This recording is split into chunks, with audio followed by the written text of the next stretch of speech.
This information made Elizabeth smile, as she thought of poor Miss Bingley. Vain, indeed, must be all her attentions, vain and useless her affection for his sister and her praise of himself, if he were already self-destined to another. Mr. Collins, said she, speaks highly both of Lady Catherine and her daughter, but from some particulars that he has related of her ladyship, I suspect his gratitude misleads him, and that in spite of her being his patroness, she is an arrogant, conceited woman.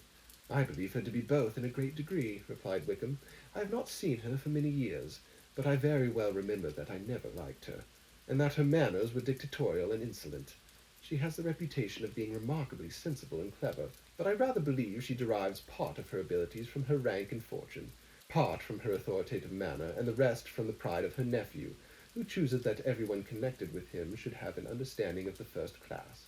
Elizabeth allowed that he had given a very rational account of it, and they continued talking together with mutual satisfaction till supper put an end to cards, and gave the rest of the ladies their share of Mr. Wickham's attentions. There could be no conversation in the noise of Mrs. Phillips's supper party, but his manners recommended him to everybody. Whatever he said was said well, and whatever he did done gracefully. Elizabeth went away with her head full of him. She could think of nothing but of Mr. Wickham and of what he had told her all the way home, but there was not time for her even to mention his name as they went, for neither Lydia nor Mr. Collins were once silent. Lydia talked incessantly of lottery tickets, of the fish she had lost and the fish she had won, and Mr. Collins, in describing the civility of Mr. and Mrs. Phillips, protesting that he did not in the least regard his losses at whist, enumerating all the dishes at supper, and repeatedly fearing that he crowded his cousins, had more to say than he could well manage before the carriage stopped at Longbourn House.